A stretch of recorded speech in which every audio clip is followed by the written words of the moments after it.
இந்த காலையில் உங்களோடு கூட சேர்ந்து கர்த்தர் இயேசுவின் பாதம் என்ற தலைப்பிலே நான் பேசுகிறேன். கர்த்தர் இயேசுவினுடைய பாதங்கள். ஏசாயா தீர்க்கதரிசியின் புஸ்தகம் 66ஆம் அதிகாரம் 1 வசனத்தை பார்த்தால், ஆண்டவர் மனிதனாக வரும்பொழுது அந்த இஸ்ரவேல் மக்களுக்கு சொல்லுகிறார், அதாவது என்னுடைய பூமி என்னுடைய பாதப்படி என்று தன்னுடைய பாதத்தை சொல்லுகிறார். மத்தேயு சுவிசேஷம் 4ஆம் அதிகாரம் 6ஆம் வசனத்துல சாத்தான் பிசாசு நம்முடைய ஆண்டவரிடத்துல 91ஆம் சங்கீதத்தில் சொல்லப்பட்ட உம்முடைய பாதம் என்ற வார்த்தையை சாத்தான் உபயோகிக்கிறார்.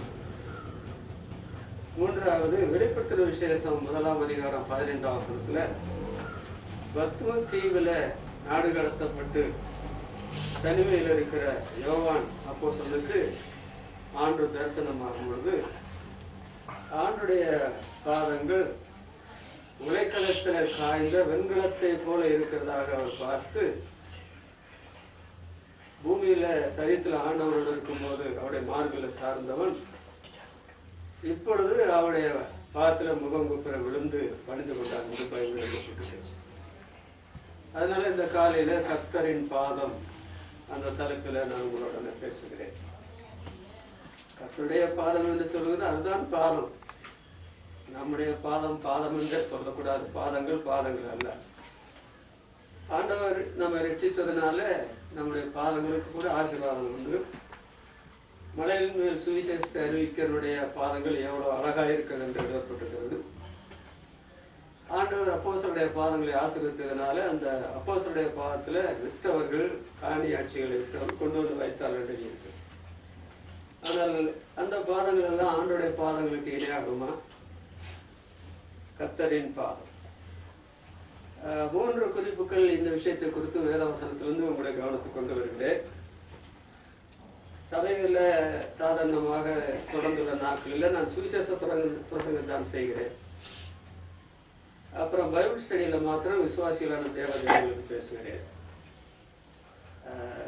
சுவிசேஷம் பேசுகிறேன் என்று சொல்லும் பொழுது இந்த சுவிசேஷ செய்தியில விசுவாசிகளுக்கு போதனை இல்லை என்பதல்ல. ஆனால் நீங்கள் விசுவாசிகளாக விசுவாசத்துக்கு ஏற்ற போதனை வேண்டும் என்றால் நீங்கள் பைபிள் ஸ்டடி கொடுத்து தான் வரணும். ஏனென்றால் மற்றவர்கள் கர்த்தரை அறிந்து கொள்வதற்காக சில மாதங்கள் கூட நான் சுவிசேஷ பிரசங்கமாக செய்கிறேன். இப்ப நான் பேச போகிற கர்த்தரின் பாதங்கள் என்ற விஷயம் கூட சுவிசேஷ பிரசங்கம் என்று தான் சொல்ல வேண்டும். லூக்கா எழுதின சுவிசேஷம் 8ஆம் அதிகாரம் 35ஆம் வசனத்தை வாசிக்கையில, அந்த லேகியோன் சுகமடைந்த பிற்பாடு அவன் கர்த்தருடைய பாதத்தை அருகே வஸ்திரம் தரித்து உட்கார்ந்திருந்தான் என்று எழுதினார்கள். அவனிடத்தில் இந்த பிசாசை ஆண்டவர் துரத்தாமல் இருந்திருந்தார். அவன் கர்த்தருடைய பாதத்தருகே வந்து உட்கார்ந்திருப்பானா? ஜனங்களுக்கு ஒரு பெரிய ஆச்சரியம். இவனா கர்த்தருடைய பாதத்துக்கு வருவான், இவனா வஸ்திரத்தை தரிப்பான், நிர்வாணமாய் தெரிந்தவன் அல்லவா என்று அந்த சம்பவத்தை குறித்து ஆச்சரியப்பட்டார்கள். கர்த்தருடைய பாதம் என்று சொல்லுகிறது அவனை பொறுத்தமட்டில் அது ஒரு இளைப்பாறுதலின் இடமோ என்று நாம் சிந்திக்க வேண்டும். யார் இளைப்பாறுதல் விரும்பினாலும் அவர்கள் கர்த்தருடைய பாதங்களிலே வராமல், அவருடைய பாதத்தில் வராமல் அவர்களுக்கு ஒருபோதும் இளைப்பாறுதல் கிடைக்க போவது இல்லை. மனித வாழ்க்கையில இளைப்பாறுதலுடைய அவசியத்தை உணர்ந்தவரும் அருமை ரட்சகர் இயேசுதான். அந்த இளைப்பாறுதலை பெற்றுக் கொண்டவர்கள் அவருடைய அவசியத்தை உணர்ந்து கர்த்தரை துதிப்பார்கள். இவன் ஆண்டவருடைய பாதத்துல உட்கார்ந்த போது அவர் ஒரு பெரிய விதமான இளைப்பாறுதலை பெற்றார் என்று நாம் சொல்ல வேண்டியது. அதற்கு நான் ஆதாரமாக எதை சொல்லுகிறேன் என்றால், மத்தேயு சுவிசேஷம் 12ஆம் அதிகாரம் 43ஆம் வசனத்திலிருந்து நீங்கள் பார்த்தால், அங்கே நம்முடைய ஆண்டவர் ஒரு மனுஷனிடத்திலிருந்து ஒரு பிசாசு அதை இளைப்பாறுதல் தேடி வனாந்தரத்துக்கு போகுது. அது போய் இளைப்பாறுதல் கிடைக்காமல் நான் விட்டு வந்த வீட்டுக்கு நான் மறுபடியும் போவேன்னு சொல்லி திரும்பி வருது. இந்த மனுஷனிடத்திலிருந்து போன பிசாசு அந்த வீடு பெருக்கி ஜோடிக்கப்பட்டிருக்கதை பார்த்தபோது தன்னிலும் கொள்ளாத வேறு 7 ஆவிகளை கொண்டு வந்து 8 சேர்ந்து அந்த வீட்டை, அந்த மனுஷனுடைய வீட்டை குட்டிச்சவராக்கிற்று என்ற சத்தியம் அங்கே சொல்லப்பட்டிருக்கு. இந்த பொல்லாத சந்ததியாருக்கும் அப்படியே சம்பவிக்கும் என்ற ஆண்டவர் இந்த பொல்லாத சந்ததியார் இந்த உலகத்தை பற்றி சொல்லாமல் ஆண்டவர் விடவில்லை. அப்படி என்று சொன்னார். பிசாசுக்கு இளைப்பாறுதல் கிடையாது. இன்னைக்கு இந்த பொல்லாத சந்ததி இருக்குது, அதற்கு கூட இளைப்பாறுதல் இல்லை. இந்த இளைப்பாறுதலற்ற வாழ்க்கையை உணர்ந்து அதற்கு வழி கண்டுபிடிக்காமல் தான் சர்வசாதாரணமான தற்கொலைகள் எல்லா இடங்களிலும் நடக்கிறது, எல்லா மார்க்கத்திலும் நடக்கிறது, அரசியல் வட்டாரத்தில் நடக்கிறது, சினிமா துறையில் நடக்கிறது. ஆனால் இந்த இளைப்பாறுதலை இந்த உலகத்தில் பெற்றறிவிக்கவில்லை என்றால் இந்த உலகம் நரகமா இருக்கிறது. இன்னொன்று, வெளிப்படுத்தும் விசேஷம் 14ஆம் அதிகாரம் 11ஆம் வசனத்தை பார்த்தால் அந்த மிருகத்தினுடைய நாமத்தை, அதனுடைய முத்திரையை தரித்து அதை வணங்குகிறவர்களுக்கு இரவும் பகலும் இளைப்பாறுதல் இராது என்று சொல்லப்பட்டிருக்கிறது. நரகலோகத்தில் இளைப்பாறுதலே கிடையாது.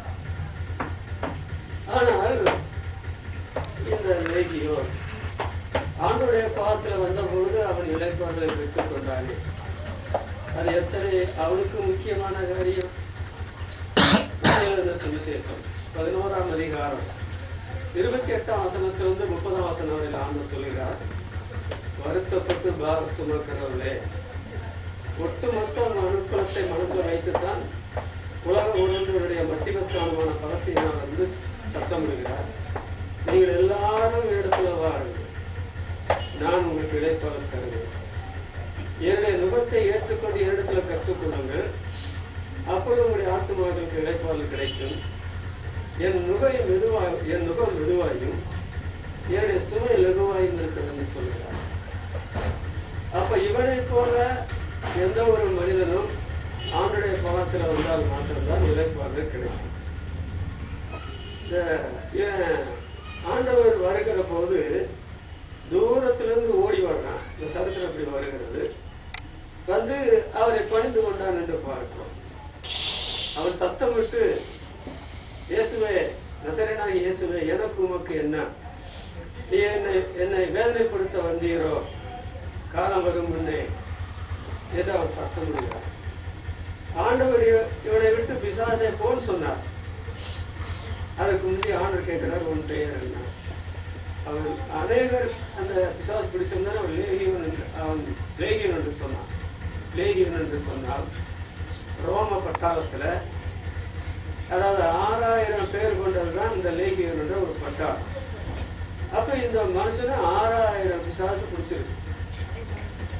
அந்த பிடித்திருந்த போது அவருடைய நிலைமை நீங்க பயில படித்தால், அவருடைய சங்கிலினால கட்டுறாங்க. அதாவது அதை முறித்து போடுகிறான். அவனுக்கு விலங்கு போடுறாங்க, அவனுக்கு தகர்த்து போடுறான், அவனை காவல் படுத்துறாங்க. அந்த காவலை எல்லாம் மீறிட்டு ஓடிய வரான். வனாந்தரத்துக்கு ஓடுறான், கல்லறையில குடியிருக்கிறான்.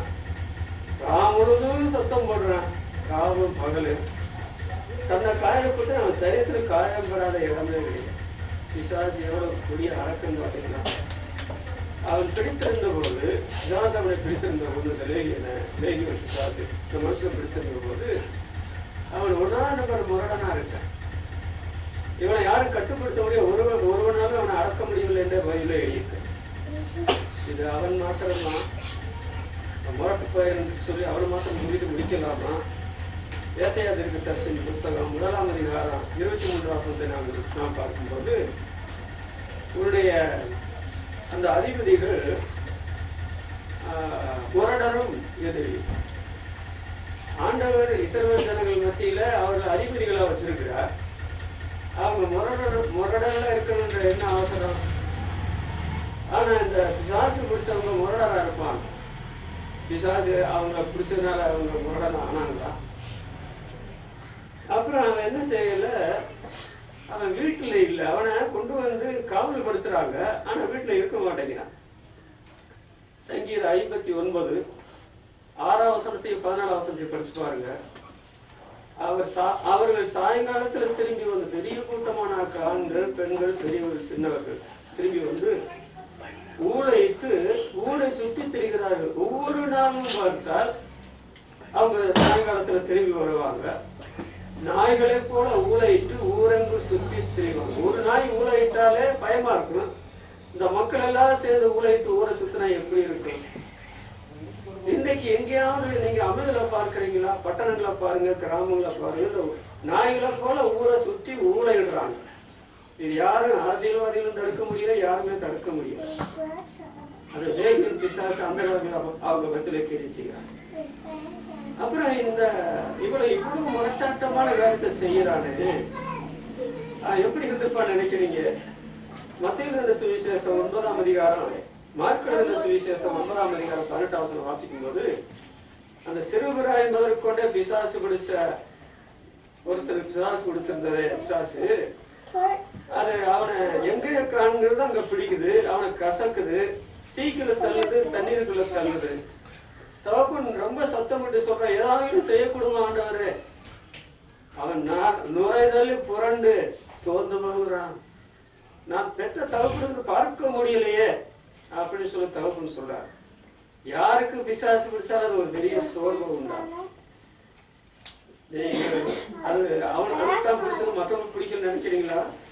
ஏசாயா தீர்க்கதரிசி புத்தகம் 40ஆம் அதிகாரம் 30ஆம் வசனத்துல பார்க்கிறோம். இளைஞரும் வாலிபரும் இடைப்படைந்து சோர்ந்து போவார்கள். இன்றைக்கு இருக்கிற வாலிப பெண்கள் பிள்ளைங்க இயேசுநாதரை ஏற்றுக்கொள்ளவில்லை என்றால் அதற்கு அடுத்த பிசாசு தான் அவர்கள் ஆட்கொள்ளுகிறான். அதான் யோவான் 8ஆம் அதிகாரம் 44ஆம் வசனத்துல ஆண்டவர் சொல்கிறார், நீங்கள் உங்கள் பிதாவாகிய பிசாசினால் உண்டானவர்கள் அப்படின்னு சொல்றார். அவங்க முகத்தை பார்த்தா ஒரே சோர்வு, அகத்தின் அழகு முகத்துல தெரியுது. சோர்ந்து போகாத வாலிபுள்ள நீங்க பார்க்க முடியாது. ஏதோ சில சமயத்துல கிளர்ச்சியா இருப்பாங்க, அப்புறம் பார்த்தா மனச்சோர்வு, சரி சோர்வும் அவரை வாட்டி வதக்கி. ஆமோஸ் தீர்க்கதரிசன புத்தகம் 8ஆம் அதிகாரம் 13ஆம் வசனத்துல பார்க்கிறோம். அவர் சோர்ந்து போவார்கள் யாரு? சௌந்தரியம் உள்ள கன்னிகளும் வாலிபரும் வேதம் இருக்கிற காலத்துல தேடாம, வேதம் இல்லாமல் போன காலத்துல ஜலத்தினால் உண்டாகிற பஞ்சம் இல்ல, ஆகாரக்குறைவினால் உண்டாகிற பஞ்சம் இல்ல, வசனம் கிடைக்க கூட அவர் பஞ்சத்தை அனுப்புவேன்னு சொல்லி அனுப்பின்னு போட்டார். அப்ப போய் தேடும்போது அவர் சோர்ந்து போவார்கள். பிசாசு குடியிருக்கிற மக்களுடைய முகமும் இருதயமும் சோர்வாத்தான் இருக்கும். அவரு சோர்வடைந்தார். அப்புறம் என்ன பண்றான்?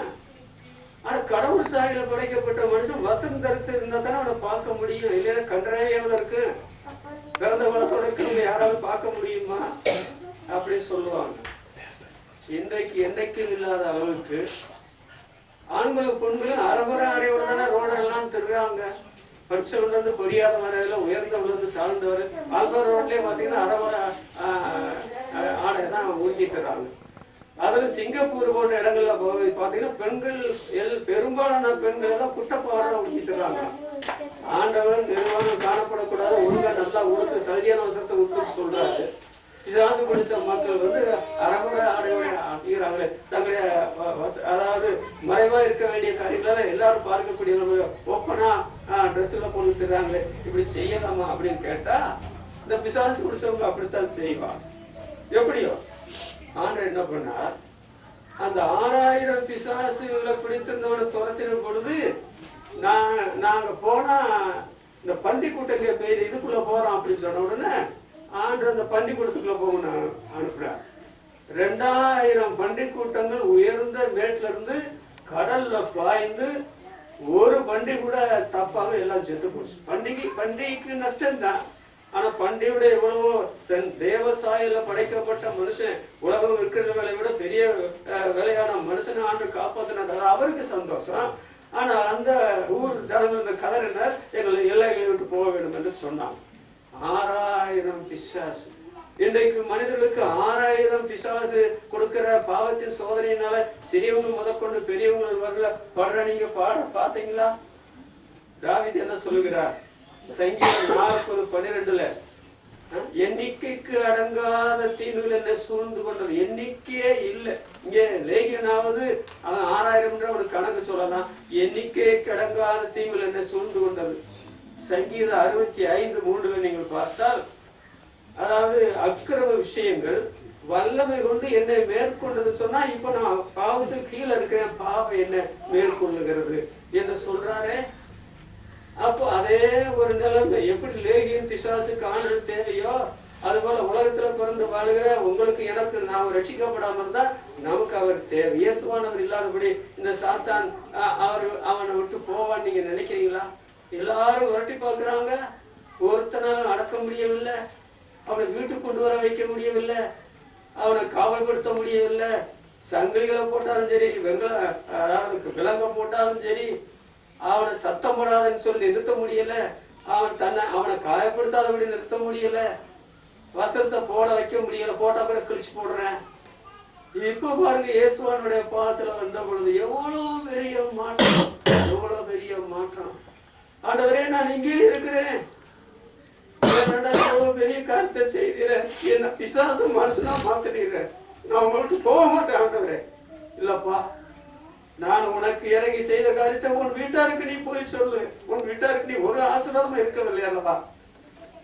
அவன் அந்த சங்கதியை எங்கும் பிரசித்தப்படுத்தினான் என்று பைபிள் எழுதப்பட்டிருக்கிறது. இந்த லேகியோனுக்கு செய்த காரியம், பாவத்துல பிடிபட்ட பாவத்துக்கு அடிமையா இருக்கிற, அதாவது என்னைக்கு கடங்காத தீமையில் சூழ்ந்து கொண்டிருந்த உங்களை, ஒழுங்கான வஸ்திரப்பட தெரியாத உங்களை, நிம்மதியா இருக்க முடியாத உங்களை, ஆறுதல் அது தவிக்கிற உங்களை ஆண்டவர் இந்த அவருடைய பாதத்துல கொண்டு நீங்க வந்து இல்லைன்றால் அவர் உங்களை குணமாக்க முடியாதா? உங்களுக்கு இளைப்பாறு தர முடியாதா? 22 வயது வரையில இளைப்பாறுறதுக்கு நான் சுத்தமா அந்நியனா இருந்தேன். வாலிபனா கிளர்ச்சியா படங்களை பார்க்கணும், புத்தகங்களை படிக்கணும், வாலிபர்களோடு சேர்ந்து கிளர்ச்சியா அங்கங்கெல்லாம் ஓடணும், ஆடலாம் தெரிஞ்சேன். ஆனா கெட்டவனை போல எல்லாம் வச்சு இழந்தேன் மாத்திரமல்ல, இந்த மனுஷனை போல, இந்த லேகியனை போல நான் என்ன காயப்படுத்துற பல சந்தர்ப்பங்கள் உண்டு. ரெண்டாவது, நான் வீட்டிலே இருக்க மாட்டேன், எங்க அம்மா அப்பா சொன்னபடி கேட்க மாட்டேன், எங்க ஊர்ல யாரையும் அடக்க முடியாது. இப்ப பெருமாள் இயேசுடைய பாதத்துக்கு வந்த போது இப்ப அடங்கி போய் ஆவிக்கு, அதாவது நீதி வஸ்திரத்தை தச்சு ரட்சிக்கும் சாமியை உடுத்தி அலங்காரமாக சந்தோஷம் உள்ளவனா இருக்கிறேனே, ஆண்டவரை பற்றி சொல்றேனே, இது உங்களுடைய வாழ்க்கையில் அனுபவமா? அப்ப கர்த்தருடைய பாதம் என்று சொல்லும் பொழுது இவனை பொறுத்தமட்டில் லேகியனை போல ஆண்டுடைய பாதத்துல வருகிறவர்களை பொறுத்தமட்டில், ஐயா இது ஒரு அருமையான இளைப்பாத இடம். ஒரு காலத்துல நாங்க இளைப்பாதல இல்லாத இருந்தோம், இப்போது நாங்கள் இளைப்பாதல அனுபவிக்கிறோம். இளைப்பாத இன்றைக்கும் உள்ள பரலோகராஜ்யத்துக்கு போன்ற அந்த நிச்சயத்தை ஆண்டவர் உங்களுக்கு எனக்கு தருவார். இது முதல் குறிப்பு. இரண்டாவது, லூக்கா எழுதின சுவிசேஷம் 10ஆம் அதிகாரம் 39ஆம் வசனத்தையும் 40ஆம் வசனத்தையும் வாசிக்கும் போது, ஆண்டவர் முதல் முறையாக பெத்தானியாவில் உள்ள கிராமத்துக்கு போயிருந்தார். அங்கே மார்த்தாள் மரியாள் லாசரு பாட்டி அங்கே காணோம். அவங்க வீட்டுக்கு போனதுடைய காரணமே ஆண்டவருடைய விருப்பம் என்னவென்றால், வசனத்தை சொல்றதுக்கு ஒரு தன்மை ஏற்படுமா, அந்த நிலையில தான் ஆண்டவருக்கு போயிருந்திருக்க முடியும். ஏனென்றால் ஆண்டவர் வசனத்தை போய் தரண்டு சுவிசேஷங்கள் நிறைய காரியங்களை பார்க்க முடியும். அந்த மரியாள் இயேசுவின் பாதத்திரையில் உட்கார்ந்து அவருடைய வசனத்தை கேட்டுக் கொண்டிருந்தார். அப்ப ஆண்டவருடைய பாதத்துடைய புனிதத்தை அவளுக்கு நல்லா தெரியும். அது உலகத்திலேயே இளைப்பாறுகிற ஒரு இடம், வேற எங்க போனாலும் இளைப்பாறுதலை நஷ்டப்படுத்தக்கூடிய காரியங்கள் தான் இருக்கிறது. மனுஷன் பிறக்கும் போதே பாவியா பிறந்தான்னு சொன்னா சாத்தனுடைய பிறந்தான்னு சொல்லி விளக்கெடுத்தா கூட தவறாகாது. அவங்களுக்கு ஒரு நல்ல காரியம் செய்ய முடியாது, ஒரு நல்ல காரியத்தை செயல்பட முடியாது, யாருக்கும் அடங்க மாட்டாங்க, அவங்களும் தங்களுக்கு அடங்க மாட்டாங்க. ஆனால் ஆண்டவர் இயேசு மனிதனுடைய வாழ்க்கை முழுவதையும் மாற்றி யாரும் தரக்கூடாத இளைப்பாறுதலையும், யாரும் தரக்கூடாத சுதந்திரத்தையும், யாரும் தரக்கூடாத வாழ்க்கையுடைய மாற்றத்தை அவர் தருகிறார். இங்கே பாருங்க, அந்த உட்கார்ந்து ஆண்டுடைய வார்த்தையை கேட்டுக் கொண்டிருந்த பொழுது ஆண்டவர் சொல்லுகிறார், மரியாள் தன்னை விட்டு எடுபடாத நல்ல பங்கை தெரிந்து கொண்டா என்று சொல்றாரு. இந்த காரியத்தை மாத்தா முதல்ல தெரிந்து கொள்ளவில்லை, பின்னால் தெரிந்து கொண்டாள் என்பதுதான் சரித்திரம். இப்போ இந்த மாத்தாளை பொறுத்த மட்டும் ஆண்டவரின் திருவடி உபதேசம் என்று சொல்லுகிறது மிக மிக அருமையானது என்று உணர்ந்தார். இதை பற்றி சொல்லும் பொழுது, கர்த்தருடைய பாதங்கள் என்று சொல்லுவது அது ஒரு கலாசாலையோ. இன்றைக்கு கலாசாலைகள் என்று சொல்லும் பொழுது நம்முடைய மார்க்கத்திலும் இருக்கிறது, நம்முடைய மார்க்கத்துக்கு புறமே இருக்கிற மார்க்கங்களிலும் இருக்கிறது. இன்னொன்று, படிப்பு சம்பந்தப்பட்ட நிலைமையிலேயும் கலாசாலைகள் சர்வசாதாரணமாக எல்லா இடங்களிலும் எல்லா தேசங்களிலும் இருக்கிறது. இந்த கலாசாலைகளினாலே மனிதர்கள் அறிவும் ஞானமும் பெற்றுக்கொள்கிறார்கள் என்பது சொன்னாலும் அந்த கலாசாலைகளில நல்ல குணங்களை பெற்றுக்கொண்டு உலகத்துக்கு வெளியே வருகிறார் என்று சொல்ல முடியாது. ஆனால் இங்கே சொல்லப்பட்ட இந்த வேத கலாசாலையோ ஆண்டுடைய பாதம் என்று சொல்லும் பொழுது இங்கே கற்றுக்கொள்ளுகிற காரியத்தினால நம்முடைய வாழ்க்கையும் மாற்றமடைகிறது.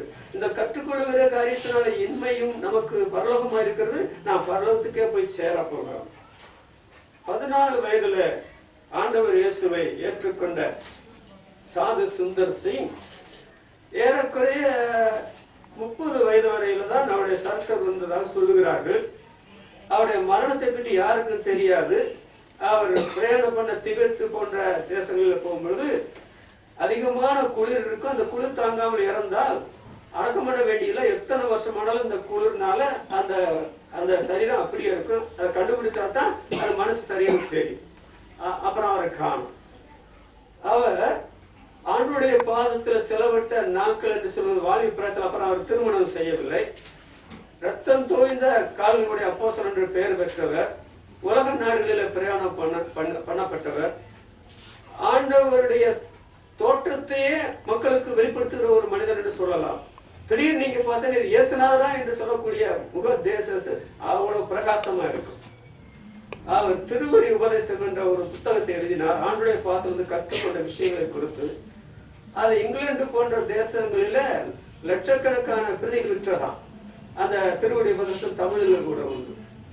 அப்போ இங்கே பலவீனப்பாண்டமான இந்த மரியா சொல்லப்போன இந்த குடும்பத்துல திருமணம் நடந்ததாகவோ பெற்றால் இருந்ததாகவோ இவர்களுக்கு பெரிய வசதி வாய்ப்பு இருந்ததாகவோ பைபிள்ல குறிப்பு ஒன்றும் கிடையாது.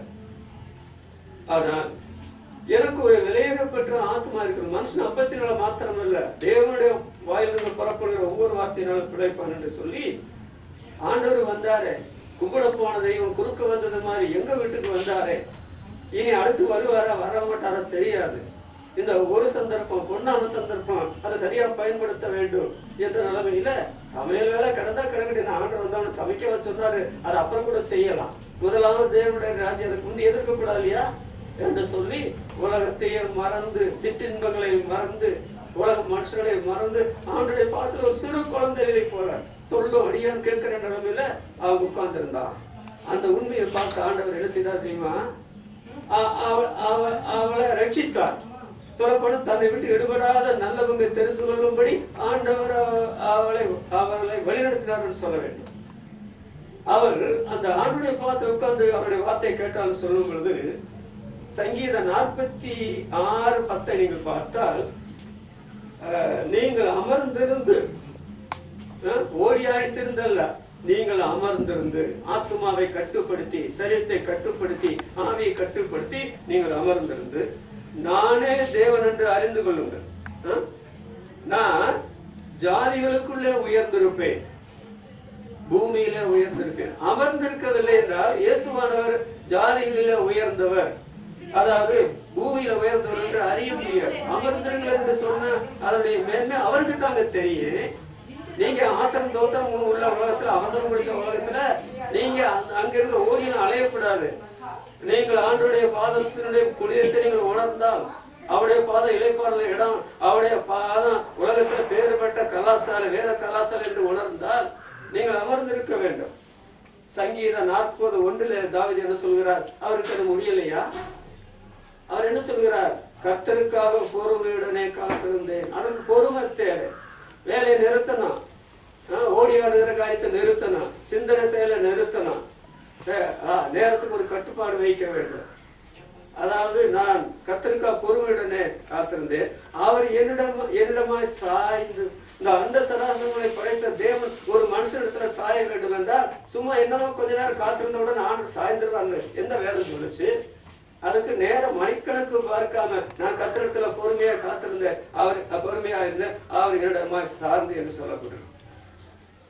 நீங்கள் அப்போஸ்தலர் நடவடிக்கைகள் 16ஆம் அதிகாரம் 14ஆம் வசனத்தை பார்க்கும்போது அந்த அம்மாவுக்கு என்னவோ பெரிய வியாபாரம் இருக்குது.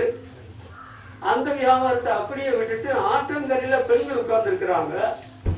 அங்க பெண்களுக்காக கூட்டம் நடக்கிறது போல இருக்கிறது. இவங்களும் அங்க எப்படி போய் தேவாவியானவர் அவங்க நடத்தின அங்க போய் சேர்ந்தாங்க. பவுலும் சீலா உபதேசம் பண்றாங்க.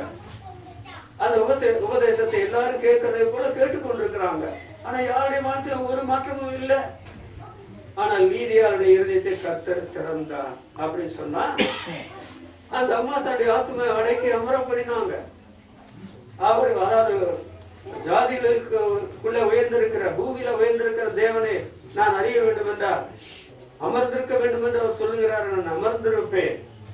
அதனால அவ்வளவு பெரிய கோடீஸ்வரி மனம் திரும்பி விசுவாசியாகி நீங்கள் என்னிடத்துல விசுவாசம் உள்ளவர்கள் எண்ணினா என்னுடைய வீட்டுல வந்து தங்கியிருங்கள் என்று சொல்லி சொன்னதாக பைபிள பார்க்கிறோமே. அப்போஸ்தலர் நடபடிகள் 10ஆம் அதிகாரம் 44 வசனத்துல வசனத்தை கேட்ட யாவரும் மேலும் ஆவியானவர் இறங்கினார். அவங்க எல்லாரும் மறுபடி பிறந்தாங்க, தேவனை புகழ்ந்தாங்க. அவருடைய நண்பர்கள், விசேஷ நண்பர்களையும் உறவினர்களையும் அந்த பேதுரு அழைத்து அவங்க வீட்டுல வச்சு காத்திருந்த போது பேதருக்கு ஆச்சரியம் பிடிச்சு போச்சு. எல்லாம் இவ்வளவு பேரு இந்த சுவிசேஷத்தை கூடியிருக்கிறாங்களே. அப்போ அவங்க வசனத்தை கேட்கிற நிலைமையில கேட்டதுனால ஒருவர் கூட ரட்சிக்கப்படாம இருக்கலையே. நீங்க எத்தனை முறை வசனம் கேட்டீங்க, ஏன் ஆண்டு உங்களை ரட்சிக்க முடியல? அதற்கு காரணம் நீங்க ஆண்டுடைய வசனத்தை கேட்கிற அளவுக்கு கேட்கலையா? மாத்தாலே போல ஆண்டருடைய பாதங்கள் என்று சொல்லுகிறது. உலகத்துல எந்த கலாசாலையை விட அது பெரிய கலாசாலை நீங்க உணர்ந்தீங்களா? ஆண்டு கர்த்தருடைய பாதம் வேத கலாசாலையோ அப்படி என்று சொல்லக்கூடிய அளவுக்கு அவர்கள் அங்கே உட்கார்ந்து இருக்கிறார்களே. அப்பொழுது ஆண்டவர் சொல்லுகிறார், தன்னை விட்டு எடுபடாத நல்லவங்க தெரிந்து கொண்டால் என்று சொல்றாரு. நம்மை விட்டு அதாவது நம்மிடமிருந்து எடுபடாத பங்கு என்று ஏதாவது ஒரு காரியத்தை சொல்ல முடியுமா உங்களுக்கு? ஆனால் ஆண்டவர் இங்கே சொல்லுகிறார், இந்த தனிப்பட்ட நிலைமையில உள்ள மரியாதத்துல அவள் தன்னை விட்டு எடுபடாத நல்லவங்க தெரிந்து கொண்டால் மற்ற எல்லாம் எடுபடாத ஒரே பங்கை தெரிந்து கொண்டால் சொல்றாரு. நம்மிடத்திலிருந்து எடுபடாத பங்கு ஏதாவது உண்டா? லூக்கா எழுதின சுவிசேஷம் 12ஆம் அதிகாரம் 20ஆம் வசனத்துல மரிகடனே, இன்றைக்கு ராத்திரி உன்னுடைய ஆத்மாவிடத்திலிருந்து எடுத்துக் கொள்ளப்படும், அப்பொழுது நீ சேகரித்தவள் யாருடையதாகும் அப்படின்னு ஆண்டவர் ஒரு ஓவர் சொல்லிட்டு கீழே சொல்றாரு. தேவனிடத்துல ஐஸ்வர்யம் உள்ளவனா இராமல் தனக்காக ஐஸ்வர்யத்தை சேர்த்து வைக்கிறது இப்படியே இருக்கிறான். இன்றைக்கு மற்ற மதத்தில் மாத்திரமல்ல, நம்முடைய மார்க்கத்தில் கூட ஐஸ்வர்யத்தை தங்களுக்காக சேர்த்து வைக்கிறவர்கள், பொருட்களை தங்களுக்காக சேர்த்து வைக்கிறவர்கள் இல்லையா? அந்த மரிகடர்கள் அவருடைய ஆத்மா இன்றைக்கே எடுத்துக்கொள்ளப்படும். ஒருத்தரை பற்றி நான் கேள்விப்பட்டேன், அவருடைய டேஸ்டின் படி, அவர் குழந்தையும் கிடையாது, டேஸ்டின் படி ஒரு வீடு கட்டினாரா, பெரிய வீடு. ஆனால் கடைசியில அந்த வீட்டுல ஒரு குடியிருக்குள்ள திடீர்னு அவர் போயிட்டாரு.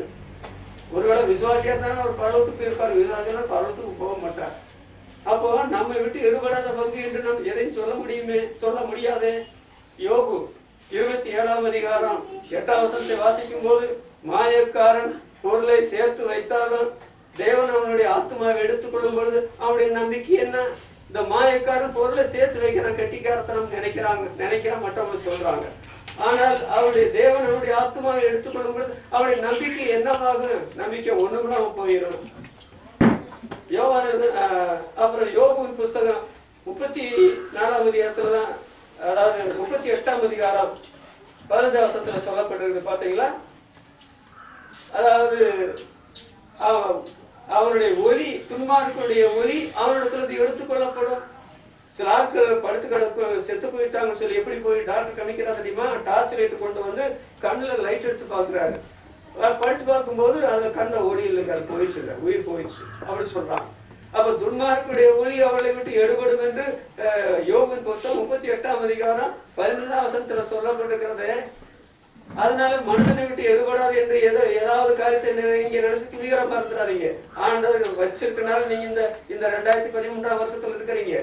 ஆண்டவருக்கு விரோதமா அவரை நீங்க நேசிக்காம அவருடைய பாசத்துக்கு வராம நீங்க அடுத்த ஆண்டு நீங்க காலடி எடுத்து வைக்கலாம் தீர்மானிச்சீங்கன்னா, நான் இப்போ சொல்றேன், எச்சரிக்கையா சொல்றேன், உங்களுடைய ஆத்மா உங்களை விட்டு எடுத்துக்கொள்ளப்படும். நீங்கள் சேகரித்த விளையாடிய, அதாவது துன்மார்க்கன் தன்னுடைய பொருளை சேர்த்து வைக்கிறானே, தேவனுடைய ஆத்மா எடுத்துக்கொண்டால் அவனுடைய நிலைமை என்னவாகும்? ஆனால் இந்த பெண்ணு பாத்தீங்களா, ஆண்டுடைய பாதத்தை கலாசாலை என்று எண்ணி அவருடைய பாதத்துடைய புண்ணியத்தை உணர்ந்து இருந்த பொழுது தன்னை விட்டு எடுபடாத நல்ல பங்கை தெரிந்து கொண்டான். நாம் யோபு புஸ்தகம் 34ஆம் அதிகாரம் 4ஆம் வசனத்துல வாசிக்கிறோம். 34:4 நமக்காக நியாயமானதை தெரிந்து கொள்வோமாக. நாம் தெரிந்து கொள்ளக்கூடிய நிலைமையில கடவுள் தம்முடைய சாயல படைத்திருக்கிறார். நமக்கு தேவகுமாரன் வந்து புத்தியை தந்திருக்கிறார். அதனால நமக்காக நியாயமானதை தெரிந்து கொள்வோமாக. அப்போ இந்த சந்தர்ப்பத்தை தெரிந்து கொள்ள நான் தவறினால் அடுத்த சந்தர்ப்பத்துல தெரிந்து கொள்ள எனக்கு சந்தர்ப்பம் கிடைக்குமா என்று எனக்கு தெரியாது. இன்றைக்கு ரட்சணியினால் இன்றைக்கு அனுகிரக காலம் அல்லவா என்று சொல்லி அன்றைக்கே முதல் கூட்டத்திலேயே அந்த அம்மா நியாயமானதை தெரிந்து கொண்டாங்க. இது சத்தியத்தினுடைய ஒரு அம்சம். சத்தியத்தினுடைய இன்னொரு அம்சம் என்னவென்றால் யோவான் எழுதின சுவிசேஷம் 15ஆம் அதிகாரம் 16ஆம் வசனத்தில் ஆண்டவர் இயேசு சொல்லுகிறார், நீங்கள் என்னை தெரிந்து கொள்ளவில்லை, நான் உங்களை தெரிந்து கொண்டேன். சத்தியத்துல 2 அம்சம் இருக்குங்க. தெரிந்து கொள்ள வேண்டிய பொறுப்பில நாம் செய்ய வேண்டிய காரியத்தை நாம் செய்ய வேண்டும். அதே சமயத்துல கர்த்தர் செய்ய வேண்டிய காரியத்தை கர்த்தர் செய்வார். இங்க கர்த்தர் செய்ததை பற்றி தான் சொல்லுகிறார், நீங்கள் அல்ல நானே உங்களை தெரிந்து கொண்டேன். ஆனால் மனுஷனை பொறுத்தவன்ல உள்ள பங்கு இந்த அம்மா சொல்லுவாங்க, மரியாள், நான் என்னை விட்டு ஈடுபடாத நல்லவங்க தெரிந்து கொண்டேன். இன்றைக்கு வரையில் ஆண்டவர் உங்களை ரட்சிக்க விரும்பிய ஆண்டவர் ஏன் உங்களை ரட்சிக்க விரும்பவில்லை? நீங்க ரட்சிக்கப்பட வேண்டும் என்று உணரவில்லையே. உணர்ந்தால் உடனேதானே ஆண்டவர் உங்களை ரட்சித்து ஏற்கனவே ரட்சிக்கப்பட்டவங்களை விட உங்களுடைய வாழ்க்கையில பெரிய மாற்றத்தை உண்டாக்குவார். அதனால இந்த அம்மா என்ன செய்யறாங்க, ஆண்டவர் தன்னை விட்டு எடுபடாத நல்லவங்க தெரிந்து கொள்ள ஆண்டுடைய பாதத்தை வேத கலாசாலையாக பயன்படுத்தினார்கள். இது ஒரு நாள் காரியம் நினைக்கிறீங்களா? எப்பொழுதெல்லாம் இயேசுவானவர் அந்த மார்த்தாள் மரியாள் வீட்டுக்கு வர்றாங்களோ முதலாவது அவங்களுடைய முகத்தை பார்த்தா அவங்களுடைய வாஞ்சதை பார்த்தா ஆண்டவரே உங்களுடைய வார்த்தை சொல்லி நான் கேட்கணும். நீங்க 4 சுவிசேஷங்களை படிக்கும் பொழுது ஆண்டவர் எருசலேமில் உள்ள ஆலயத்தை தலைமஸ்தானமாக வைத்துத்தான் மதபோதகரான மனுஷர் பார்வையில் மதபோதகரான அவர் பலஸ்தீனா முழுவதும் ஊழி செய்திருக்க வேண்டும். ஆனால் அங்கே அவர் ஏற்றுக்கொள்ள மாட்டாங்க, அவருக்கு இடம் கூட கொடுக்க மாட்டாங்க. ஆண்டவர் என்ன செய்தார் தெரியுமா? மாட மாளிகை கூட கோபுரங்கள் உள்ள பட்டணத்துல கிராமவாசிகளுக்கு இடங்களில் எல்லாம் போகாமல் அந்த பெத்தானியாவில் உள்ள அந்த சாதாரண ஒரு எளிய குடும்பத்துல ஆண்டு போனார் என்றால் அங்க ஒரு பெண் இருக்கிறாள், அவள் தன்னை விட்டு ஈடுபடாத நல்லவர்களை தெரிந்து கொள்ள வேண்டும், தொடர்ந்து என்னுடைய திருவடி உபதேசத்தை அவள் கற்றுக்கொள்ள வேண்டும் என்று ஆண்டு அதை தலைமைஸ்தானமாக வைத்துத்தான் பல இடங்களில போய் ஊழி செய்தார் என்ற வரலாறு நாம் பைபிள்ல படிக்க முடியும். அப்படி அவள் வரும்பொழுதுதான் ஆண்டுடைய வசனத்தை கேட்டதுனால அவளுக்கு உண்டான ஆசீர்வாதம். சங்கீதம் 59:16 நீங்கள் பார்த்தால், எனக்கு நெருக்க உண்டான நாளிலே எனக்கு நீர் உயர்ந்த தஞ்சமானீர் என்று தாவீது சொல்றார். தேவனை தஞ்சமாக புகலிடமாக அடைக்கலமாக கொண்டார். அந்த வகையில் தான் இந்த மரியாள் அவரை தஞ்சமாக கொண்டு ஆண்டவர் எப்பொழுது எங்க வீட்டுக்கு வருவார், என்னுடைய எல்லா வாழ்க்கையும் வளர்ந்தவங்க செய்யாரோ என்று சொல்லும் பொழுது ஆண்டவர் நேரம் கிடைக்கும் பொழுதுதான் அந்த பெத்தானியாவுக்கு போவார். அதனால அவங்க வேதத்துல விசுவாசியாக மாத்திரமல்ல, அப்புறம் வேத கலாசாலையில போய் சேர்ந்து வேத கலாசாலையில மனிதர் படித்து PhD எல்லாம் பட்டம் வாங்குறாங்க பார்த்தீங்களா? அந்த மாதிரி நிலைமையில இந்த அம்மா பட்டம் விட்டு வாங்கல, ஆனா நிறைய உபதேசத்தை கற்றுக்கொண்டாங்க. இதனால ஏற்பட்ட விளைவு என்ன தெரியுமா? பங்கு மாத்திரம் தன்னை விட்டு எடுபடாத நல்லவங்க தெரிந்து கொண்டது மாத்திரம் இல்ல. 119ஆம் சங்கீதம் 99ஆம் வசனம் 100ஆம் வசனம் வாசிக்கும் போது, நான் உங்களுடைய கட்டளைகளை உங்களுடைய நியாயங்களை உங்களுடைய பிரமாணங்களை நான் கை கொண்டதுனால அதன்படி செய்ததுனால அதாவது எனக்கு போதித்த எல்லாரையும் விட எனக்கு ஏற்கனவே நான் பள்ளிக்கூடத்தில் படிச்சுதான் வந்திருக்கிறேன். முதல்ல எலிமெண்டரி ஸ்கூல்ல படிச்சேன், ஹைஸ்கூல்ல படிச்சேன், கல்லூரியில படிச்சேன். இப்போ எனக்கு போதித்தவர்கள் பலர் உண்டு. அவர்கள் எல்லாரையும் விட என்னை அறிவுள்ளவனாக்கி நீ அப்படின்னு தாவீது சொல்றாரு. அதே அறிவுதாங்க இந்த மரியாள் கூட வாலிப பிராயத்துல அந்த அம்மா பெற்றுக்கொண்டாங்க. ஆண்புறத்துல அடிக்கடி பிரசன் கேட்டதுனால. அதோட 100ஆம் வசனத்துல வாசிக்கும் போது, முதியோரை பார்க்கிலும் ஞானம் உள்ளவனாயிருக்கிறேன் அப்படின்னு சொல்லி தாவீது சொன்னாரு. அதே போல இந்த மரியாள் முதியோரை பார்க்கிலும் ஞானம் உள்ளவளாக மாறினாள். நான் பழைய ஏற்பாடுல அந்த அபிகாயில பற்றி வாசிக்கிறேன், மகா புத்திசாலின்னு சொல்லிக்க. அந்த அம்மா எப்படிங்க மகா புத்திசாலி ஆயிருக்க முடியும்? இஸ்ரவேல் பெண்களும் பிள்ளைகளும் 12 வயதுக்குள்ள பைபிளை அழகா கற்று அவங்க வளர்ந்துருப்பாங்க. இப்ப அவங்க வாலிப பொண்ணாகி கல்யாணம் ஆகி குடும்பஸ்திரி ஆகும் போது மகா புத்திசாலியம் இல்லாம இருக்க முடியுமா? அதனால ஆண்டவரை தஞ்சமாக இந்த அவருடைய சாதத்தை தஞ்சமாக கொண்டதுனால மரியாளுடைய வாழ்க்கை நடந்த காரியம் போதித்த எல்லாரையும் விட அவங்களுக்கு அறிவு இழைச்சது. அப்புறம் முதியோரை பார்த்து ஞானமுள்ளவர்களாக மாறினால உலக மக்களே பார்த்து ஆச்சரியப்படுறாங்க. இன்றைக்கு விசுவாசிகளாகி பெண்களுக்கு எத்தனை வருஷமாச்சு? நீங்க உங்களுக்கு போதித்தவங்களை விட அறிவுள்ளவங்களா இருக்கிறீங்களா? உங்களை விட முதிர் வயதுள்ளவர்களை விட ஞானம் உள்ளவங்களா இருக்கிறீங்களா? கேரளத்துல அதாவது பெண்கள் உள்ள பெண்களையே அழகான பெண்ணான பொன்னம்மா சன்னியாசினி வேத பண்டிதரை போல மாறி உலகமெல்லாம் பிரயாணம் பண்ணாங்க, ஊழியத்துல ஈடுபட்டாங்க. சாரல் நவரை சேர்ந்த பெண் வாலிபுரத்தில் திருமணம் வேண்டாம் என்று சொல்லி இன்னைக்கு வரைக்கும் அவங்க உயிரோடு இருக்கிறாங்க. என்ன அருமையான பாட்டுகள், எத்தனை இடங்களை பெண்கள் மத்தியில அனலான கூட்டங்களை நடத்தி இருக்கிறாங்க. ஆனா நீங்க எத்தனை முறை பிரசங்கத்தை கேட்டீங்க, எத்தனையோ முறை தேவ சமூகத்துல கேட்டீங்களே, ஆண்டுடைய பாதம் உங்களுக்கு பாதமா தெரியலையா? நீங்க கற்றுக்கொள்ளலையா? இன்னைக்கு உங்களுக்கு அறிவு குறைவா இருக்கு, ஏன் ஞானத்தை குறைவுள்ளவங்களா இருக்கிறீங்க? ஆண்டுடைய பாதப்படி உங்களுக்கு விளங்கலையா? ஏன் இளைப்பாலுக்கு அங்கங்க ஓடிக்கிறீங்க? ஆண்டு உங்களுக்கு இளைப்பால் தர மாட்டாரா? அவருடைய பாதத்தை நீங்க பிடித்துக் கொள்ளுங்க, அவருடைய பாதத்தை பாதமா எண்ணுங்க. அப்புறம் அவருடைய பாதத்துல இருந்து கற்றுக்கொள்ள வேண்டும் என்ற விருப்பம் உங்களுக்கு ஏற்படலையா? நான் 1963 வருஷத்துல நான் ஆண்டோடைய பாதத்துல செலவிட்ட நேரங்கள் என்னால சொல்லி முடியாது, சொல்லி மாறாது. இன்றைக்கு தேவ ஜனங்கள் பத்தியில தேவ ஊழியக்காரர்கள் மத்தியில் நின்று பேசும்பொழுது அனைவரும் ஆதரவுக்கான என்னிடத்துல என்ன பெரிய தரம் யாரும் நினைக்க வேண்டியதில்லை. ஆனால் ஆண்டுடைய பாதத்தில் நான் செலவிட்ட நேரங்கள் 1 2 1 மணி நேரமா 2 மணி நேரமா பல 1000 மணி நேரங்கள் அல்லவா? இப்போ வயது அதிகமா இருக்கிறது, நான் உட்கார கூட பயப்படுவேன். அந்த அளவுல என்னுடைய இடுப்பு தாங்க மாட்டேங்க சொல்றது. ஆனால் இன்றைக்கு நான் பிரசங்கம் ஆயத்தப்படுறதுக்கு ஒரு 6-7 மணி நேரம் கூட தேவசமத்துல காத்து கிடக்கிறேன். அதனால நான் பெற்றுக்கொண்ட ஆசை எனக்கு தானே தெரியும். ஆண்டுடைய பாத்திரத்தை புனிதத்தை உணராம என்னவோ விசுவாசிகள் இருக்க பாக்குறீங்களே, என்னவோ கூட்டத்துக்கு வந்துட்டு போறீங்களே, அதுல ஆண்டு திருப்தி கொடுவாரா? அதுல உங்களுக்கு என்ன ஆசீர்வாதம் கிடைக்க போகுது? அதனால 2வது ஆண்டவருடைய பாதம் என்று சொல்லுகிறது அது கலாசாலையோ. 3வது மத்தியிலிருந்து சுவிசேஷம் 15ஆம் அதிகாரம் 30-31 வசனம் வாசிக்கும் போது அங்கே அதாவது சப்பானிகள், குருடர்கள், ஊமையர்கள், ஊனர்கள் அநேகரை ஆண்டவருடைய பாதத்துல கொண்டு வந்து வைக்கிறாங்க. ஆண்டவரை பாதத்துல கொண்டு வந்து வைக்கும் போது நல்ல மனுஷர்கள் இல்லாதெல்லாம் கொண்டு வந்து வைத்திருக்க வேணும். அப்படித்தானே உலக மனுஷர்கள் எதிர்பார்ப்பாங்க. அதாவது பிணியாளிக்கு வைத்தியம் வேண்டியதெல்லாம் சுகமுள்ளவர்களுக்கு வேண்டியதெல்லாம் பெருமான் சொன்னார். இங்க என்ன செய்யறாங்க? இந்த பிரச்சனைய யாரு தீர்க்க முடியும்? சப்பானிய யாரு மருத்துவத்துறையில என்ன பண்ண முடியும்? குருடனுக்கு மருத்துவத்துறையில என்ன செய்ய முடியும்? ஊமையனுக்கு மருத்துவத்துறையில என்ன செய்ய முடியும்? ஊடனா இருக்கிறானே அவனுக்கு என்ன செய்ய முடியும்? ஆனால் ஆண்டவன் இது எல்லாவற்றையும் மாற்றுகிறார், சுகமளிக்கிறார் சொல்லி கர்த்தருடைய பாதத்துல கொண்டு வந்து வச்சாங்க. சப்பானிகளும் ஊடர் என்ன செய்தாங்க தெரியுமா? குணமடைந்தாங்க, நடந்தாங்க. குருடர் பார்வையடைந்தாங்க, ஊமையர் பேசினாங்க. ஆச்சரியமான காரியத்தை ஜனங்களே பார்த்து ஆச்சரியப்பட்டாங்கன்னு சொல்லி பைபிள் வரலாறு வருது. இதை பற்றி பார்க்கும்போது கர்த்தருடைய பாதம் ஒரு மருத்துவமனையோ,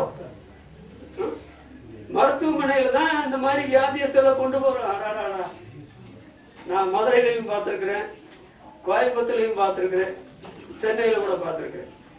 இந்த மருத்துவத்துறைக்கு எவ்வளவு பேரு போறாங்க, மணிக்கணக்கு பார்க்காம காத்து கிடக்குறாங்க, எவ்வளவு பணத்தை கொண்டு போறாங்க. எப்படியாவது நல்லா சுகமா இருக்கணும் அப்படின்னு நினைக்கிறாங்க. நோயற்ற வாழ்வு குறைவற்ற செல்வம் சொல்றாங்க. உலகம் கொம்புத்தேருக்கு ஆசைப்பட்டதை போல இருக்குது. யாருங்க நோய் இல்லாத மனுஷன்? இன்றைக்கு நோய் கட்டுப்பாடா இருக்குது. நான் நோய் என்ன ஒண்ணும் செய்யாது யாராவது நினைச்சிடாதீங்க. இலங்கைய ராஜாவுக்கு ராஜபாளை வரும்னு சொப்பனத்து கூட அவர் நினைக்கல. அதுக்கு உலகத்திலேயே மருத்துவம் கிடையாது. தீர்க்க தரிசி அத்திப்பழ அடைய போட்டதுனால பொழைச்சாரு, செத்த போயிருப்பார். தாவீதுக்கு தீராவியாதி வந்தது, மருத்துவத்துறையில செய்ய முடியாது. ஆண்டவர் அந்த தீராவியாதியை தீர்த்து போட்டார். அதான் சங்கீதம் 41 சொல்லப்படுது. இங்க பாருங்க, கர்த்தருடைய பாதம் ஒரு மருத்துவமனையோ. அங்க வந்த பொழுது எல்லாருக்கும் சுகம் அருளினார், சுகப்படுத்தினார், ஆரோக்கியம் அருளினார் அப்படின்னு சொல்லி எல்லாம் ஃப்ரீ. இந்த டாக்டருக்கு ரொம்ப நேரம் ஒண்ணு காத்திருக்க வேண்டாம், பணச்செலவு ஒன்றும் நிறைய பண்ண வேண்டாம், யாரையும் உதவி கூட்டிட்டு வர வேண்டாம். உங்க இந்த பெரிய நோயாளியை கொண்டு யாராவது கூட வந்திருக்கிறீங்களா? நான் அதாவது யூரின் போகாம மோஷன் போக முடியாம 6-8 மணி நேரம் ஹாஸ்பிட்டலுக்கு போது என் பாட்டை பார்த்தோன்னு தம்மாளுக்கு விலகி போச்சு. டாக்டர் அம்மாளுக்கு உடனே ட்ரீட்மெண்ட் அனுப்பிட்டான். அப்போ அந்த வேதனையில கேட்கிறாங்க, உங்க கூட யாராவது கூட்டு வந்திருக்கீங்களா, ஏதாவது நடந்து முடிச்சு கூட்டிட்டு வந்து. ஆமா, என் மகன் வந்திருக்கேன்னு சொன்னேன். ஆனா இங்க யாரையும் கூட்டிட்டு வர வேண்டாம், இவங்க கொண்டு வந்து விட்டுட்டு அவங்க போயிட்டாங்க. எல்லாரும் சுகமடைந்தாங்க.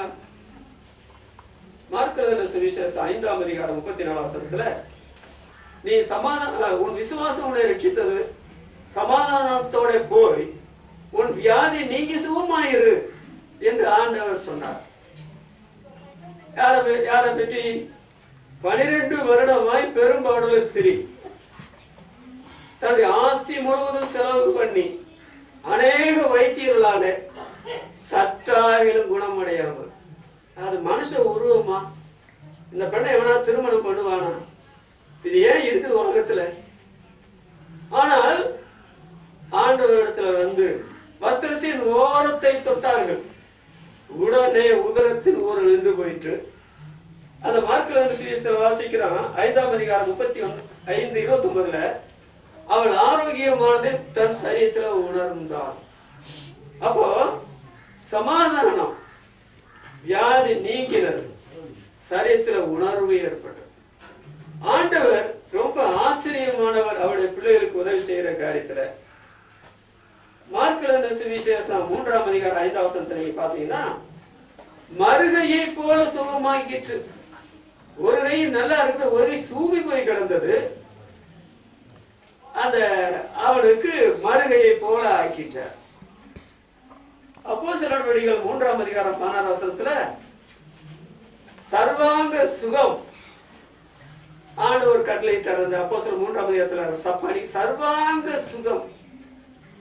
மருத்துவத்துறைக்கு போனா உடனே ட்ரீட்மெண்ட் கொடுத்து என்னவெல்லாம் செய்து கொஞ்சம் வலிகளில் குறைச்சு போயிட்டு வாங்க, பணத்தை கொடுத்துருங்க, 12,000 ரூபாய் கட்டிட்டு போயிருங்க, இப்ப 4,000 ரூபாய்க்கு மருந்து கொடுத்து போய் சாப்பிடுங்க. திரும்பி போகும்போது நீங்க ஒழுங்கா சாப்பிட்டா இந்த மாதிரி மறுபடியும் இப்படி வந்திருக்க மாட்டேங்க. ஒழுங்கா சாப்பிட்டீங்களா? சாப்பிடலங்க. அப்ப நீங்க போய் ஒழுங்கா சாப்பிடுங்க. இவ்வளவு பிரச்சனை இருக்குங்க மருத்துவத்துறையில. ஆனா இந்த மருத்துவர் வந்து சுகமாகிட்டா பாருங்க. அந்த பேருடைய மாமி பயங்கரமான கிளவி, குடுகுடு கிளவி. காய்ச்சல் வந்து கடூரமான ஜூரம் தான் பைபிள், கடூரமான ஜூரம். மகானாகி அலெக்சாண்டரை ஒரு மணி நேர காய்ச்சலுக்கு பதில் சொல்ல முடியாம இறந்து போனார். இந்த பாட்டிக்கு இந்த காய்ச்சல்ல தாக்கு பிடிக்க முடியுமா? ஆண்டவர் சுகமருளினார் பேருடைய மாமிக்கு. அவள் எழுந்து உடனே பணிவிடை செய்தார். காய்ச்சல் 1 மணி நேரம் அடிச்சா போதும், நீங்க 1 மாசம் கூட ஒழுங்கான வேலை செய்ய முடியாது. உங்களுக்கு இருந்த ஆரோக்கியம் திரும்பி வர பல வாரங்கள் ஆயிடும். ஆனா இந்த பேருடைய மாமிக்கு ஆன சுகம் கொடுத்த பொழுது இமைப்பொழுதுல ஒன்றையுமே காணும், பழைய சரீரம் வந்துருச்சு, இப்ப நல்லா இருக்கு. ஆண்டவருக்கு பணிவிடை செய்யும். இதாங்க கர்த்தர் கொடுக்கிற ஆரோக்கியத்துக்கும் சுகத்துக்கும் மற்றவங்க கொடுக்கிற ஆரோக்கியத்துக்கும் சுகத்துக்குள்ள வித்தியாசத்தை நீங்க பாத்தீங்களா? எல்லாரையும் சுகப்படுத்தினார். ஆண்டவர் தாங்க சுகம் அருளுகிறவர். நீங்க அவருடைய பாதத்துல வாங்க. எந்த பிரச்சனையானாலும், நான் சில வேலைகள்ல ஆண்டவரே எனக்கு தலை தாங்கல, இப்ப எனக்கு போய் மருந்து வாங்க 5 பைசா வீட்டுல இல்லை, தலைமை பறந்து போகும். ஆண்டவரே எனக்கு காய்ச்சல் கொதிக்குது, எனக்கு யாரு காசு 5 ரூபா கொடுக்க ஆளு கிடையாது, எனக்கு இந்த காய்ச்சலை நீக்கணும், காய்ச்சல் பறந்தது. இதை வாழ்க்கையில் கண்டிருக்கிறது. ஆனால் வசதி இருக்குதா? ஒரு 4 நாளுக்கு ஒரு மாத்திரை வாங்கி போட்டு சாப்பிடணும், ஒன்றும் நடக்க போறதில்லை. அது பல மணி நேரங்கள் இந்த தலைவலியினால் கஷ்டப்பட்ட நிலைமை வேண்டாம். அப்புறம் காய்ச்சலுக்கு போய் ஒரு டாக்டர் ஒரு ஊசி போட்டா எவ்வளவு அவர் காசு வாங்குவாரு? உடனே போயிடும். அப்புறம் நம்ம வேலையை மடமடை செஞ்சுக்கலாம். இந்த வம்பு பண்ணிட்டு சிலர் என்ன பண்ணுவாங்க தெரியுமா? நாங்கள் டாக்டர்கிட்ட போக மாட்டோம், மருந்து சாப்பிட மாட்டோம், அப்படியே படுத்து கிடக்குறீங்க, ஏன் முகம் ஒரு மாதிரி இருக்கிறீங்க சொல்லுங்க. நீங்க டாக்டர் இடத்துல போக மாட்டேன்னு சொன்னீங்கன்னா உங்களை டாக்டர் போறதுக்கு நானே துரோகம் பண்ணிடுவேன், ஜாக்கிரதை. அப்படி செஞ்சிருக்கிறேன். ஒருத்தர் சொல்றாரு, மருத்துவத்துறைக்கு போறதெல்லாம் பாவம், இப்படி போகக்கூடாது. அப்படியா? உங்களை ஆஸ்பத்திரியில் கொண்டு அட்மிட் பண்ணுவாங்கன்னு சொல்றேன். என்ன நீங்க அப்படி சொல்றீங்க? ஆமா, அப்படித்தான் சொல்றேன். சில மாசத்துக்கு ஒரு ஸ்டான்போர்ட் ஆஸ்பத்திரியில் அட்மிட் பண்ணிட்டாங்க. வயிற்றால போய் வாயால வாந்தி போய் வயிற்றால கூட மகன் என்ன செய்வாரு, அப்பா செத்து போனான்னு கொண்டு ஹாஸ்பிட்டல் அட்மிட் பண்ணிட்டான். நான் போனேன், அவரை கேள்விப்பட்டிருக்காங்க போகல, அவரை சிந்திக்க வைக்கிறதுக்காக போனேன். போடணும் ஒத்துக்கிட்டாரு. நீங்க அன்னைக்கு சொன்னபடி நடந்து போச்சுன்னா அவர் சொன்ன தப்பு தான் சொன்னாங்க. அப்புறம் ஒரு போதகர் ரொம்ப வைராகி பேசுவார், மருந்து சாப்பிடக்கூடாது, அதான் பரிசுத்தம், அதான் சாட்சி. அவரை கொண்டு போய் ஆஸ்பத்திரியில என்ன பண்ணாங்க தெரியுமா? கை கட்டு கால் கட்டு போட்டு ஒரு ஸ்டான்மோர் ஆஸ்பத்திரியில் வச்சிருந்தாங்க. ஏன்? நிர்வாணத்தை கலந்துட்டா. அதனால அந்த பம்பளை நம்ம பண்ண வேண்டாம். கர்த்தர் சில வேளைகள்ல ஊழியக்காரர்கள் மூப்பர்களுடைய ஜபத்தை கேட்டு அற்புத சுகம் அழுகிறார். சில வேளைகள்ல மருத்துவத்துறைக்கு போறது ரொம்ப நல்லது. ஒரு இந்து குடும்பத்திற்காரங்க ஒரு வெள்ளக்கார துறை இடத்துல வந்து, ஐயா எங்க புருஷன் ரொம்ப ஆபத்தா இருக்கிறாரு, நீங்க ஜெபம் பண்ணுங்க, நீங்க ஏதாவது உதவி செய்ய சொன்ன போது ஜெபம் பண்ணி சுகமாக இது என் கார்ல ஏறுன்னு ஆஸ்பத்திரி கொண்டு வரேன். அங்க போன அங்க ஒரு ஆபரேஷன் நடந்து சுகமாயி ஒரு வீட்டுக்கு வந்தாரு. ஆனா அவங்க 2 பேரும் முதல்ல புருஷன் மனைவி என்ன சொன்னாங்க தெரியுமா? எங்களுக்கு இந்த மாதிரி சுகம் அளித்தா நீங்க நம்புகிற தெய்வத்தை நாங்க நம்புறோம்னு சொன்னாங்க. ஆனா இவர் ஆஸ்பத்திரி இவருடைய வண்டியில கொண்டு போய் ஆஸ்பத்திரி ட்ரீட்மெண்ட் செய்து திரும்பி சுகம் வந்த போது அந்த அந்த அந்த அம்மா அந்த ஐயா இந்த வெள்ளைக்காரருக்கு நல்ல ட்ரெஸ் எடுத்து நல்ல பேக் பண்ணி கொண்டு வந்தாங்க. அப்ப வெள்ளைக்காரர் சொன்னாரு, நீங்க சொல்றது என்ன, ஏசுனாருக்கு நாங்க ஒப்பு கொடுப்போம்னு சொல்லிட்டு இந்த வசத்தை கொண்டு வந்த வசத்தை நீங்களே கொண்டு நீங்களே ஊத்திக்கிற திருப்பி அனுப்பிட்டார். அருமையானவர்களே, நம்முடைய ஆண்டவர் ஆரோக்கியனால, நம்முடைய ஆண்டவர் இளைப்பால் தருகிறவர், மனித புத்திக்கு எட்டாத நிலையில் உள்ள இளைப்பால் என்னுடைய 45 வருஷ காலம் தந்திருக்கிறார். அவர் எனக்கு அறிஞர் சுகத்தை நான் பலமுறை வாழ்க்கையில உணர்ந்திருக்கிறேன்.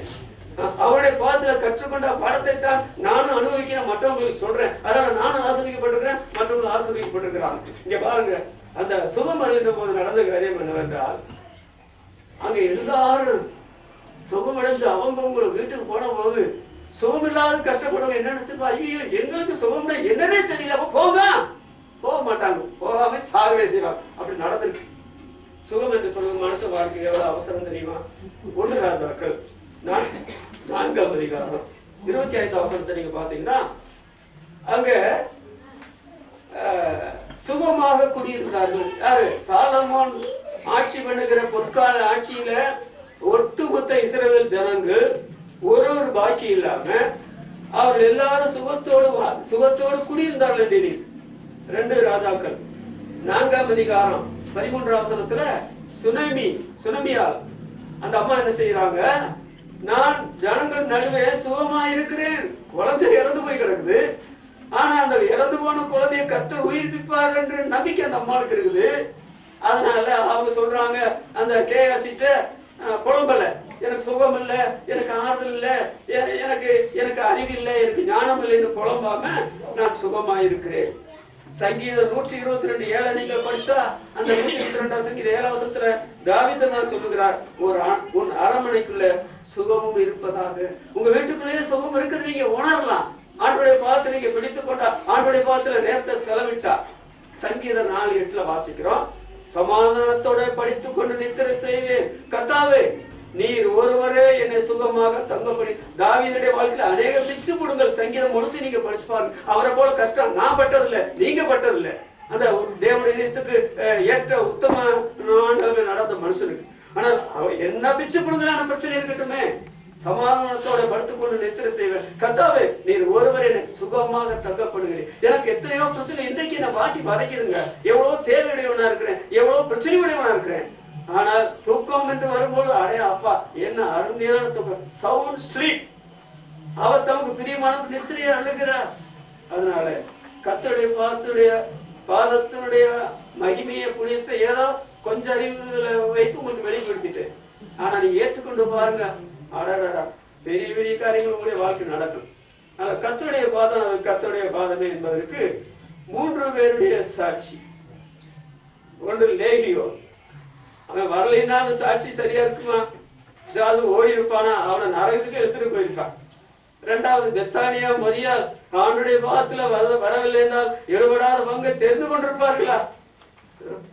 அந்த வியாதேஸ்வரர்களை ஆண்டுடைய பாதத்துல கொண்டு வந்து வைக்கவில்லை என்றால் அவங்க எல்லாரும் அந்த வியாதியில அழிஞ்சிருப்பாங்களே. ஆண்டுடைய பாதம் எவ்வளவு நல்ல பாதம். கர்த்தர் இந்த வாக்கியங்களை ஆசிரியர் நாம் ஜெபிக்கலாம்.